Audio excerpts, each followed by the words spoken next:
merci beaucoup d'être là. Donc, c'est pour parler donc, de cet album Résilience, moi qui me tient voilà, très à cœur, comme beaucoup, quoi, qui va parler de l'agriculture, etc. Donc là, je plante un petit peu, donc je vais planter un petit peu le décor avant que tu en parles. Et donc voilà, l'action se passe donc en 2068, et toute l'Europe, donc justement, est devenue une terre agricole. Donc, sous l'égide de la société Biosinta, donc, qui ensemence les sols, qui traite les sols avec des graines à grand coup d'OGM. Agriculture intensive. Ouais, intensive, et récolte sous la surveillance de l'armée. Ah, c'est ça. Voilà. Donc, voilà, alors, comment est née Résilience? Qu'est-ce que tu peux nous dire de plus de cette présentation sans que je rentre trop dans l'histoire? C'est né d'un documentaire de Colin Serrault, je ne sais pas si les gens connaissent Colin Serrault, qui s'appelle Solutions locales pour un désordre global, que j'ai vu il y a 10 ans, sans rien connaître à l'agriculture et comment cultiver les sols, etc. J'étais vraiment novice dans le domaine et j'ai vu ce documentaire, ça m'a un petit peu remué, on va dire. J'ai eu du mal à dormir. Et j'ai eu envie d'en faire une histoire assez vite, mais j'ai pas trouvé, comme j'aime beaucoup moi, les fictions de gros divertissement, donc un peu le cinéma américain, j'ai grandi avec ça, ça a vraiment mes influences. Et j'avais l'impression qu'il n'y avait pas de pont entre ce cinéma-là de divertissement et un sujet aussi grave que ce qui se passe autour de l'environnement, de l'agriculture intensive aujourd'hui. Et le fait de faire ça en 2068, de faire une série d'anticipations avec cette multinationale qui a détruit les sols et qui transforme l'Europe j'appelle ça un désert agricole, ça m'a permis d'aborder le sujet en ayant plus de liberté, puisque comme je suis 60 ans plus tard, 40 ans plus tard, je peux ne pas coller à ce qui se passe vraiment aujourd'hui. Et en prenant ces libertés, finalement, je suis presque plus d'actualité que si j'étais coincé aujourd'hui en faisant une histoire en 2018. D'accord. Parce que là, l'histoire qui est racontée, on parlera du dessin un petit peu, puis un petit peu de l'astral, post-apocalyptique un petit peu, parce qu'on fait souvent référence on parle d'écologie, etc., de cette trame de l'histoire, mais un petit peu à un Mad Max, comme Mad Max c'était le carburant, et là, en fait, c'est les semences, etc. Ma question était, à travers cette histoire, ça fait quand même froid dans le dos, mais je veux dire, malgré tout, c'est presque la vérité, quoi, parce qu'il y a des grosses sociétés multinationales qui nous vendent des graines très stériles ou des choses comme ça, donc on est déjà dans ce système d'agriculture aujourd'hui qui est très proche de la réalité, en fait. Oui, c'est ça. En fait, ce que j'ai fait, moi, en fait, j'ai une assez mauvaise imagination. Pour résumer comme ça, c'est-à-dire que j'ai du mal à inventer des choses. C'est pour ça que je fais des BD très réalistes. Donc j'ai besoin de beaucoup me documenter, de lire ce qui se passe un peu partout dans le monde. Et donc en fait, moi, ce que j'ai fait pour créer ce décor en Europe un peu dévasté par l'agriculture, c'est que j'ai mélangé ce qui se passe en Amérique du Sud, ce qui se passe en Inde, ce qui se passe un peu dans des régions du monde comme ça où les petits paysans et les agriculteurs sont vraiment anéantis, je veux dire, par des grosses multinationales qui, eux, ne pensent grosso modo qu'à faire de l'argent. Et moi, ce qui m'intéressait, c'était de ramener tout ça là où je vis, c'est-à-dire dans le nord de la France et en Belgique, pour ajouter une donnée plus personnelle et essayer de toucher finalement, en me touchant moi, c'est-à-dire en faisant ça près de chez moi, en essayant de toucher les autres, ça me permettait plutôt que de faire une histoire qui se passe en Amérique du Sud où je n'ai pas été, où je ne connais pas vraiment la réalité sur le terrain, c'était plus intéressant pour moi de retranscrire ça en Europe. Mais donc je n'ai malheureusement pas inventé grand-chose, si ce n'est qu'en mélangeant tout ce qui se passe à différents endroits du monde, ça donne évidemment une vision encore plus dramatique de ce qui se passe, parce qu'il y a certaines situations où, par exemple en Amérique du Sud, il y a quelque chose qui n'est pas autorisé ici, mais ils pulvérisent avec des avions. Et donc, quiconque est sous le jet de pesticides de l'avion se prend ça. Heureusement, en Europe, on n'a pas ça. Mais là, on va en Inde et c'est d'autres soucis, c'est d'autres problèmes. C'est pas forcément la même situation. Donc, mélanger tout donne un cocktail assez explosif. Mais c'est aussi ça qui est intéressant pour faire vivre mes personnages de manière dramatique et faire avancer l'histoire. D'accord. Alors en fait, bon, c'était un groupe de personnages, quoi, parce qu'on dit résilient, alors on peut dire résilient ou résistant. La différence un petit peu entre les deux, Oui. voilà. En fait, la résilience, à la base, j'explique un peu, je ne sais pas si tout le monde sait ce que veut dire le terme résilience. À la base, c'est un terme qui a été utilisé en psychologie assez récemment, et c'est pour, entre guillemets, quand on se remet d'un choc traumatique. Donc, c'est par exemple un deuil, ça peut être un deuil, ça peut être des choses graves qui se passent, quand on arrive à les surmonter, on parle de résilience. Et en environnement, on parle de ça pour les écosystèmes. Par exemple, pour ne pas parler toujours d'agriculture, on peut parler de la pêche intensive. Donc quand les chalutiers profonds ravagent les fonds marins en détruisant les coraux et tout ce qu'il y a dans le fond des océans, si on les laisse tranquilles et qu'on laisse l'océan reprendre vie, on va parler de résilience des fonds marins, c'est-à-dire qu'ils vont reprendre vie. Et moi, ce qui m'intéressait, c'était de reprendre ce terme, comme pendant la Seconde Guerre mondiale, on a repris le terme résistance, qui n'avait rien à voir avec le fait de lutter contre l'oppression, etc. La résistance, à la base, ça parle de matériaux, de métaux, c'est pas du tout un terme de rébellion. Et donc de prendre le terme résilience pour un réseau qui se bat contre cette fameuse multinationale. Et donc effectivement, il y a des résilients, il y a des résilientes. Et si j'ai différencié avec une certaine forme de résistance, c'est parce que la résilience, dans mon histoire, est pacifique, alors qu'il y a des résistants qui n'ont pas tout à fait la même philosophie et qui sont plutôt militarisés. Voilà. Ouais, on y reviendra un petit peu après, c'est-à-dire qu'il y a certains personnages, ils se battent un petit peu pour la même cause au départ, mais qui vont prendre des voies différentes. Yes. Pour en revenir un petit peu au lieu et à l'histoire, donc tu as choisi l'Europe. Mais tu ne donnes pas forcément des détails sur certains pays, l'Allemagne, la France, voilà, tu ne vas pas forcément, point de vue géographique, au niveau des villes ou des choses comme ça. Ça, c'est pour quelle raison? Je donne des petits indices parfois. Donc, voilà, mais par exemple, dans le premier tome, il y a ce que j'appelle une cité agricole dans mon univers, c'est-à-dire que ils ont bien besoin d'ouvriers agricoles pour exploiter les sols. Les agriculteurs ne sont pas mieux traités que les autres, donc c'est-à-dire qu'ils vivent un peu enfermés dans les cités pour les protéger, soi-disant. Et cette cité que j'ai appelée la cité du vieux chêne, parce qu'ils ont laissé un arbre sur la place de la ville, c'est très inspiré de la ville de Roubaix, qui est dans le nord de la France, c'est ma ville natale en fait. Mais je ne dis pas dans l'histoire, alors on va à Roubaix et on trouve la cité, je transforme. En fait, moi je m'inspire graphiquement, mais pour que ça puisse parler à tout le monde, je ne mets pas forcément de nom. Pour citer, ça m'arrive dans le tome 3, il y a un passage qui se passera à Gand en Belgique, là je cite parce que c'est assez connu, le canot à Gand, enfin voilà, c'est assez touristique et donc ça me paraissait intéressant de citer la ville, je ne le fais pas toujours. Il y a par exemple au début de l'album, il y a un journaliste en Belgique qui m'avait fait remarquer que je dis à un moment, oui il y a une vieille ville à quelques kilomètres, vous pouvez aller là-bas. Moi je dis ça dans mes dialogues. Et en Belgique, c'est une ville qui s'appelle Louvain-la-Neuve, qui est très récente en fait. Et donc moi, comme je fais ça dans 40 ans, je dis oui, il y a une vieille ville. Mais pour les gens belges qui connaissent Louvain-la-Neuve, c'est assez drôle d'appeler ça une vieille ville. Donc,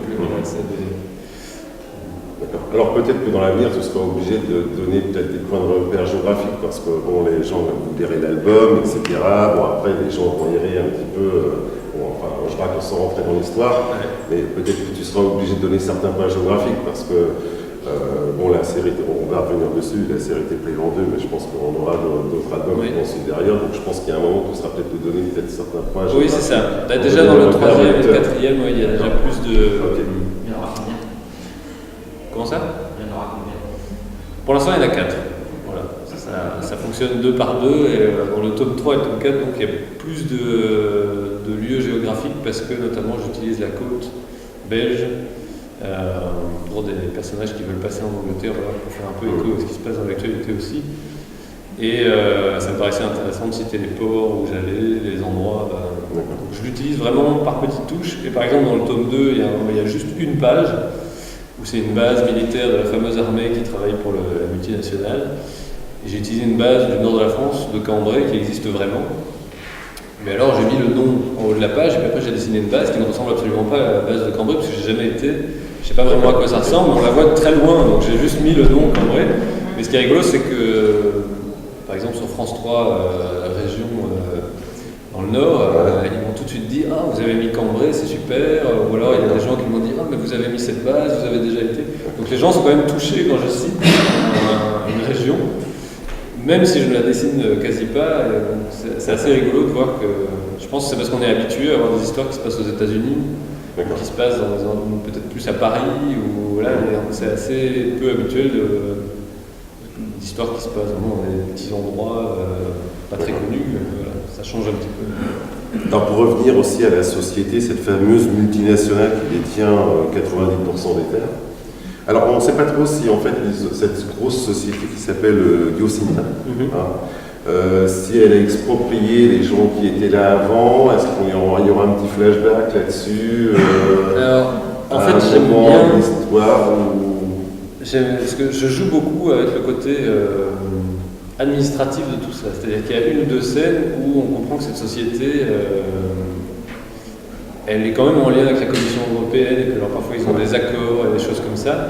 Et je ne précise pas vraiment comment tout ça arrive, mais j'aime bien ce flou parce que je trouve que c'est assez inéluctable. C'est-à-dire que quand il y a nous, en tant que citoyens, quand il y a des décisions qui sont prises, on n'est parfois presque pas au courant. C'est pris dans des parlements où on ne va pas forcément, etc.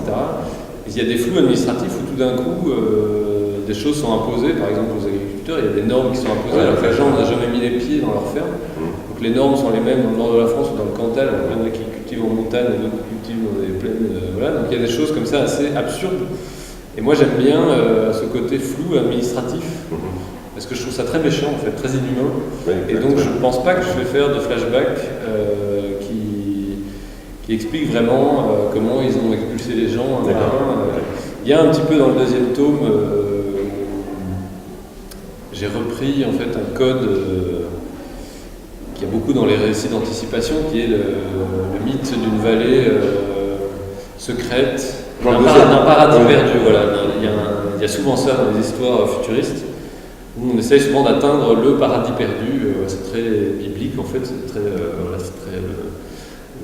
comment dire, le passage dans le désert où on cherche la terre promise. Il y a ce côté très biblique dans beaucoup d'histoires, beaucoup de fiction. Et moi, ce qui m'intéressait, c'était de faire un parallèle entre ça et ce qui se passe à Notre-Dame-des-Landes. Et là, par contre, l'expulsion est beaucoup plus. Je passe tout un album à montrer comment ça se passe. Ça m'intéressait plus de finalement montrer cet espoir. Bon, c'est un peu dur, mais un peu bafoué dans mon histoire. C'est-à-dire que mes personnages, à la fin du premier tome, on espère qu'ils vont se sortir en allant dans cette vallée. Et c'est pas si simple, parce qu'aujourd'hui, à l'heure actuelle, on ne peut plus aller dans les bois, vivre en communauté et puis s'en sortir. C'est pas aussi simple que ça, quoi. On le voit bien aussi dans l'album, parce que l'action se passe dans un futur même assez proche, mais on voit qu'il y a des enfants qui sont nés dans le système et qui n'ont jamais vu un vrai légume ou une courgette. Oui, ça passe de tout ce que c'est que des vrais légumes. Quoi. Mais là non plus, on n'est pas... C'est grave, on n'est pas forcément très loin de la réalité. C'est-à-dire que les gens savent à quoi ressemble une courgette, et demandez-leur à quoi ressemble un plant de courgette ou un plant de tomate. Et c'est assez... donc ils mangent ce qu'on leur donne, mais sans savoir vraiment d'où ça vient. Dans les écoles, il suffit de demander à quoi ressemble un plant de courgette dans une école, on va dire, classique. Je suis pas sûr qu'il y ait 3 enfants sur 20 qui sachent à quoi ça ressemble. Et encore moins expliquer le fonctionnement, comment les fleurs fonctionnent entre elles. C'est comme des enfants qui n'ont jamais vu un nuage, un coup.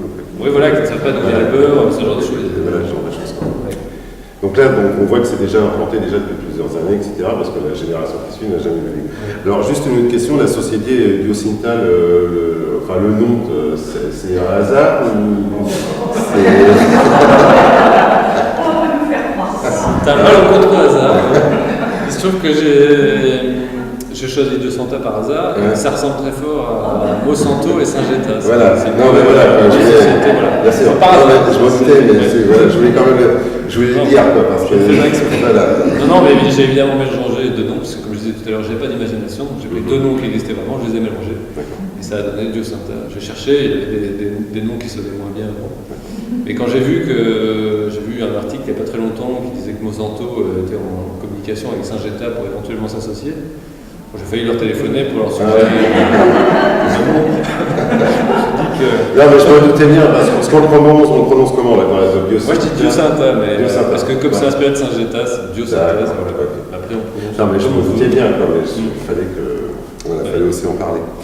Sinon, après, l'album est mené un petit peu dans une ambiance un petit peu hollywoodienne, c'est-à-dire que, voilà, un petit peu à la Mad Max, comme on disait tout à l'heure. Donc là, il a fallu créer un univers, c'est-à-dire les forces armées, etc., les masques un petit peu, je veux dire, on n'est pas proche de la guerre des étoiles, mais il fallait les identifier, etc. Donc là, il a fallu recréer un univers un petit peu. Dans un monde un petit peu réel, quoi. Ça n'a pas été... Oui, ça c'était plus le travail de graphique, on va dire, de vraiment mettre comment dire, une cohérence à ces soldats qui sont... voilà, de nouveau, je me suis surtout inspiré j'ai mélangé les CRS, les fantassins, on appelle les fantassins félins de l'armée française. Et voilà, j'ai eu l'idée, par exemple, je trouvais que les blindés des CRS avaient quelque chose d'assez violent, que je trouvais intéressant dans mon histoire. Il se trouve que c'est exactement les mêmes blindés qui ont débarqué à Notre-Dame-des-Landes il y a quelques mois. Ah oui. Et moi, j'ai eu un article qui est paru sur le site Reporter d'une députée colo qui s'est amusée à comparer les cases de l'album avec les photos de ce qui se passait vraiment à Notre-Dame-des-Landes. Moi, ça m'a fait très bizarre parce que, à la fois, je vois que l'album parle du coup à certaines personnes et que ça leur fait du bien d'avoir un album qui parle de ça, parce que comme c'est assez, finalement, on n'en parle pas autant qu'on devrait en parler, parce que c'est quand même grave. Et à la fois, moi, ça ne me fait pas plaisir de voir que mon album ressemble autant à l'actualité, alors que moi, je me suis inspiré, surtout pour le deuxième tome, de ce qui s'était déjà passé. Donc je m'étais inspiré de ce qui s'était déjà passé dans différentes ZAD, différentes zones à défendre. Et quand j'ai fini l'album, il y a eu l'annonce de l'aéroport annulé. Donc je me suis dit, tant mieux, mon album va être un gare, ça vaut pas la peine d'en faire tout un fond. Bon, manque de chance, l'aéroport a été annulé, mais ils ont quand même envoyé les CRS. Et donc il y a un parallèle. C'était vraiment, je crois que mon album est sorti une semaine avant les évacuations. Ça m'a fait, j'ai été partagé, je ne savais pas trop quoi penser de cette coïncidence. Je ne voulais pas coller autant à l'actualité. Oui. Je me suis demandé si c'était pas mieux de faire des histoires un peu rigolotes avec des blagues. Parce qu'en fait, dans l'histoire, c'est quand même mené dans le combattant. Je veux dire, il y a quand même beaucoup d'action. Je veux dire que ça déménage quand même pas mal. Oui. Alors ça vient de mon caractère. Ce que tu disais au départ. Mes influences et de mes caractères, c'est-à-dire que je m'ennuie vite en fait en bande dessinée, surtout quand je la fais, c'est-à-dire que moi je passe 1 an sur chaque bande dessinée.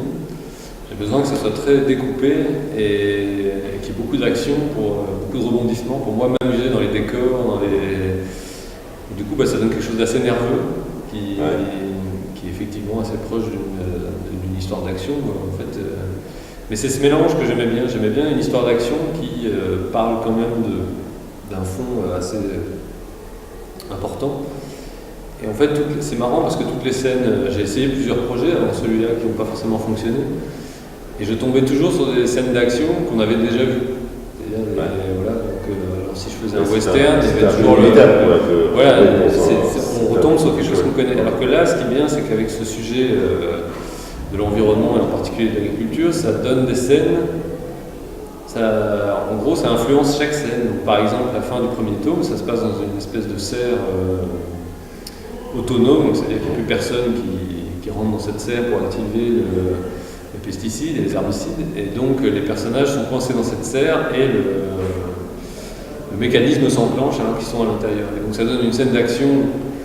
Finalement, ce n'est pas des personnages qui s'opposent à d'autres, ça donne une scène d'action où c'est des gens qui sont simplement dans un champ de maïs, mais poursuivis par un jet de pesticides. Et c'est une scène d'action que moi, j'ai pas l'impression d'avoir déjà vue, mais c'est simplement le sujet qui m'a imposé ça. C'est pas vraiment moi qui ai choisi. En fait, ça vient tout seul. C'est pareil dans le tome 2, il y a beaucoup de scènes.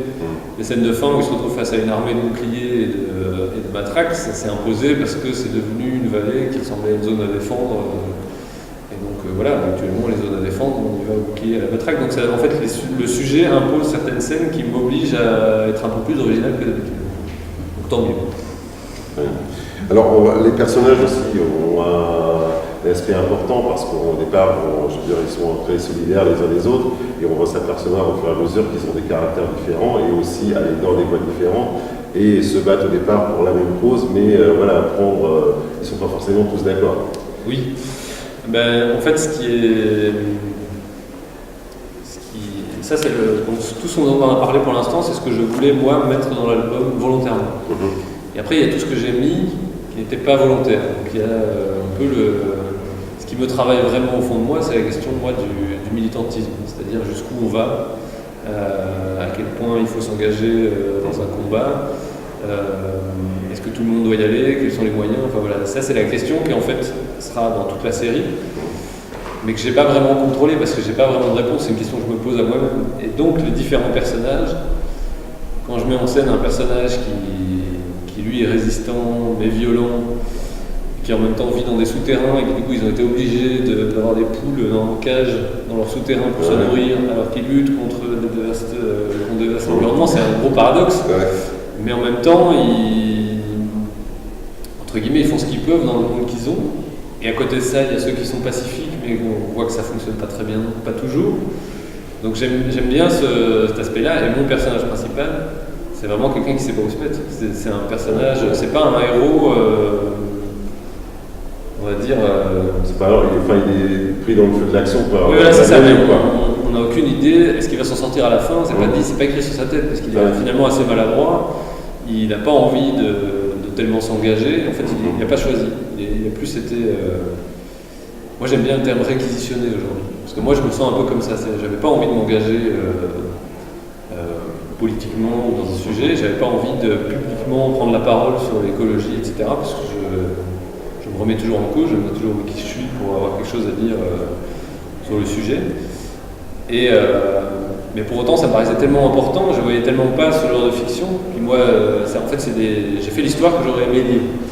Donc je lis des bandes dessinées de fiction, de divertissement, et j'en trouvais pas qui abordaient ce sujet. Donc je me suis dit, je suis obligé de la faire. Si je veux la lire, je suis obligé de la faire. Et donc je me suis senti plus, au lieu de m'engager, je me suis plus senti réquisitionné. J'avais pas le choix, quoi. Et mon personnage, c'est un peu ça. Il se retrouve un peu pris dans quelque chose qui le dépasse. Et heureusement pour lui, heureusement et malheureusement, ça dépend des moments dans l'histoire, mais il est accompagné de principalement Agnès, qui est sa femme au début du premier tome, et qui le soutient, mais c'est pas toujours simple, parce qu'il y a aussi le personnage d'Hélène qui est assez ambigu, donc il y a aussi une histoire de personnage qui m'amuse beaucoup. Et voilà, et après, on part sur une saga, on peut avoir des trahisons et des choses comme ça. Voilà, c'est ça, c'est aussi l'idée de la série. Louise intervient aussi, elle intervient dans le découpage, et puis elle t'aide aussi au niveau du scénario, c'est-à-dire comment vous avez été un petit peu, je veux dire, tu as vraiment besoin de Louise pour t'apporter des idées nouvelles ou comment oui, ça en fait, moi entre vous. C'est Louise Jo qui fait Canopée et Nesca. Oui, qui a été là, quoi. Qui a fait aussi 2 BD sur le thème de l'écologie. Voilà, on a des thèmes assez proches. Vote, cheval. En fait, elle a fait son album Canopée qui, pour résumer, ne parle pas tout à fait du même sujet, mais qui se passe en forêt amazonienne. C'est aussi une histoire d'anticipation, ça se passe en 2139.